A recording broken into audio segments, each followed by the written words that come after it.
నమస్తే BCN news కి స్వాగతం. నా పేరు నీలిమ. ముందుగా ముఖ్యాంశాలు.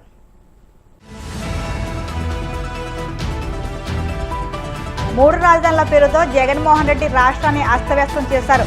తీవ్ర స్థాయిలో విమర్శలు గుప్పించిన మంత్రి అచ్చెన్నాయుడు.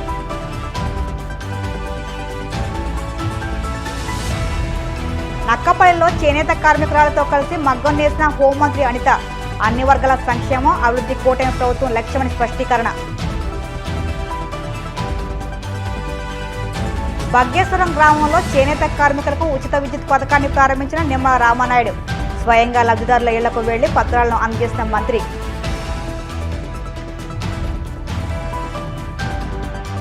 తిరుమల శ్రీవారిని దర్శించుకున్న పౌరు సినీ రాజకీయ ప్రముఖులు. ఆలయమర్యాదలతో స్వాగతం పలికిన అధికారులు. మూలపేట పోర్టు పరిశీలనకు వైసీపీ నాయకులకు అనుమతి ఇచ్చినా ఎందుకు వెళ్లలేదని మంత్రి అచ్చెన్నాయుడు ప్రశ్నించారు. పోర్టు పనులు పరిశీలించేందుకు ప్రభుత్వం 40 మందికి అనుమతి ఇచ్చిందని, అయినా పోర్టుకు వెళ్లకుండా దూరంగా సభ పెట్టి పోర్టు పనులను వైసీపీయే చేసిందని పిచ్చివాళ్లా మాట్లాడారని అన్నారు. మూడు రాజధానుల పేరుతో జగన్ రాష్ట్రాన్ని అస్తవ్యస్తం చేశారని విమర్శించారు. వైసీపీ పాలనలో దేశంలోనే రాజధాని లేని రాష్ట్రంగా ఆంధ్రప్రదేశ్ను చేశారన్నారు. మనకు నచ్చకపోయినా మీ రాజకీయాలు ప్రలోభాల గురించి శాస్త్రీయంగా కాకుండా అశాస్త్రీయంగా మన మీద విభజన చేసి అడ్డగోలుగా రాష్ట్రాన్ని విభజించారు.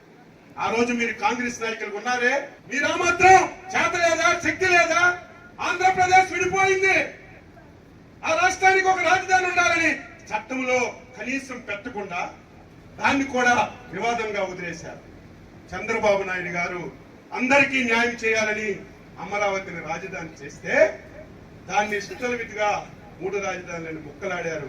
మళ్ళీ ఈ సీనియర్ మంత్రులు రాజధానులు మారుతాయి, మళ్ళీ ఆంధ్రప్రదేశ్ రేపు ఎప్పుడో విడిపోతే కొత్తగా రాష్ట్రం వస్తే మళ్ళీ రాజధాని వస్తుంది.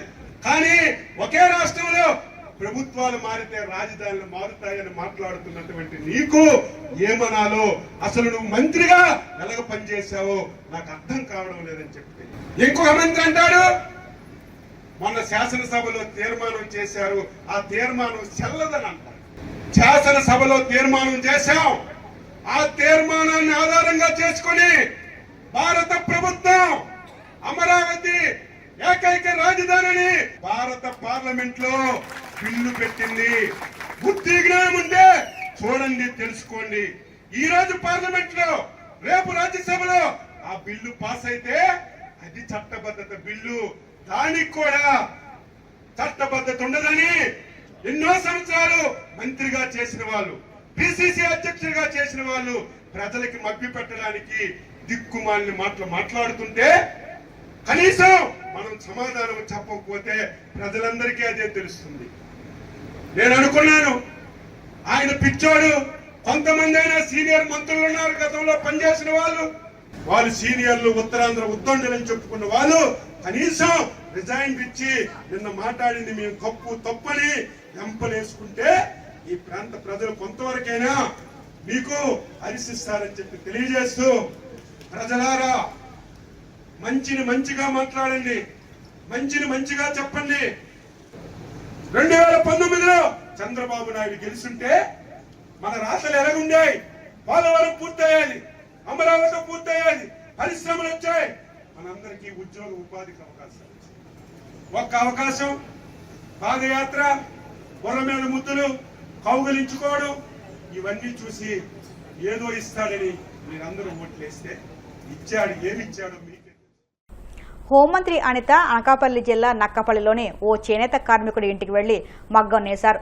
చేనేత కార్మికులకు 200 నుండి 500 యూనిట్ల వరకు ఉచిత విద్యుత్ అమలు చేస్తున్న నేపథ్యంలో కార్మికులకు పింఛన్ అందిస్తూనే వారి కోసం ప్రభుత్వం అమలు చేస్తున్న పథకాల కరపత్రాలు అందించారు. మగ్గం నేస్తున్న మహిళా కార్మికురాలతో మాట్లాడి ఓ నేత చీరను కొనుగోలు చేశారు. ఆమెతో కలిసి కొంతసేపు మగ్గం నేశారు. అనంతరం మంత్రి మాట్లాడుతూ అన్ని వర్గాల సంక్షేమం అభివృద్ధి కూటమి ప్రభుత్వం లక్ష్యమని వెల్లడించారు.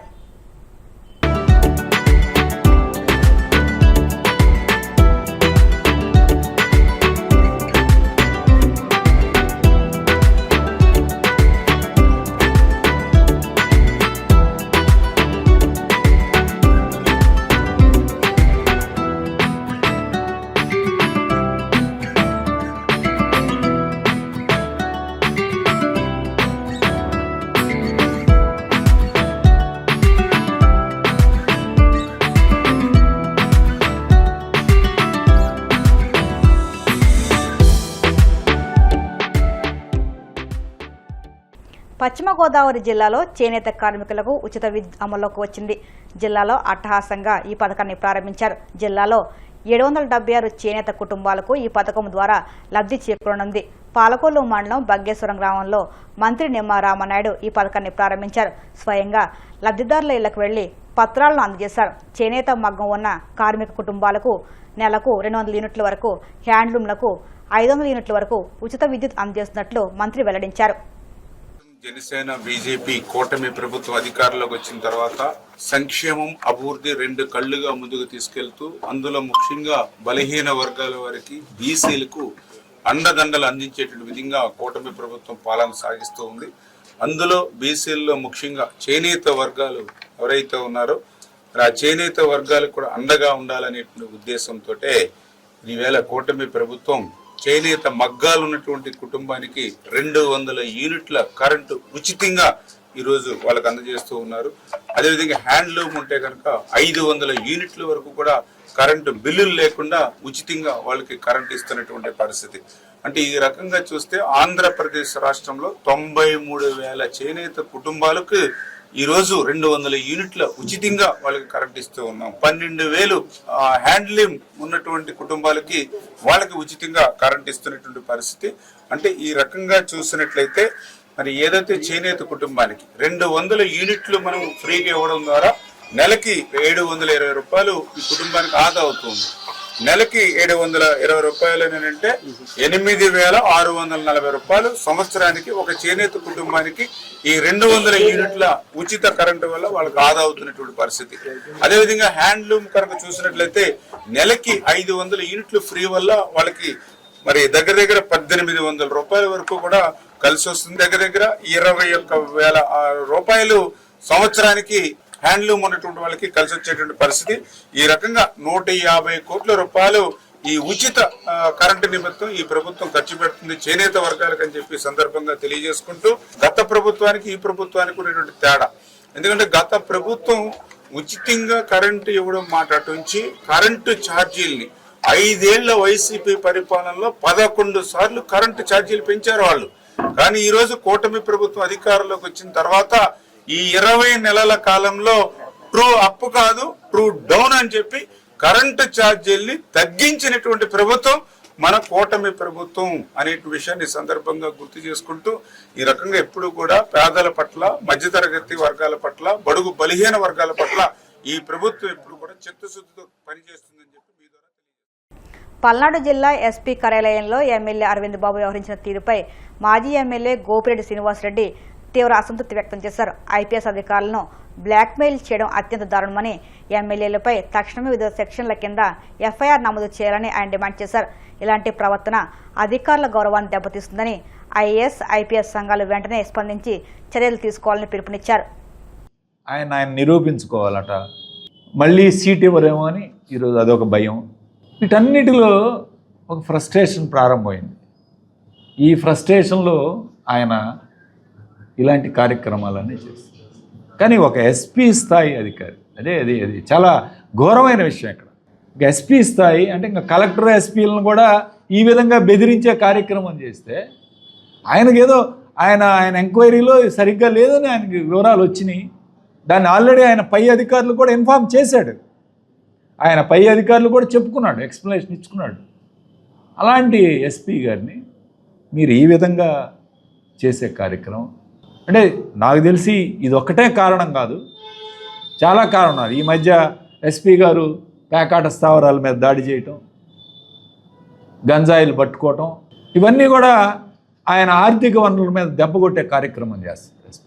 ఎస్పీ గారు ఆయన ఆర్థిక వనరుల మీద ఆయన దాడులు చేసే కార్యక్రమం చేస్తూ ఉన్నాడు.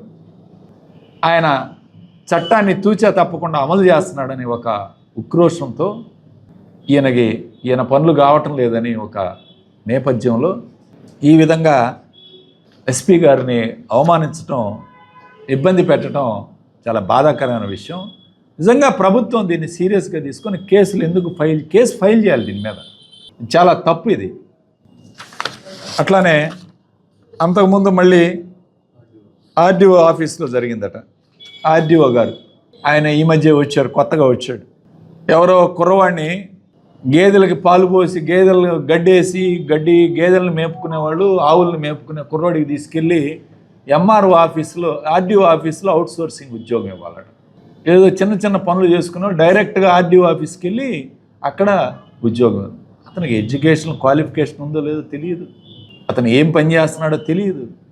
సాయంత్రం 4 గంటలకల్లా నాకేం చేస్తారో తెలియదు, ఇతన్ని చేర్పించుకోవాలి ఉద్యోగం.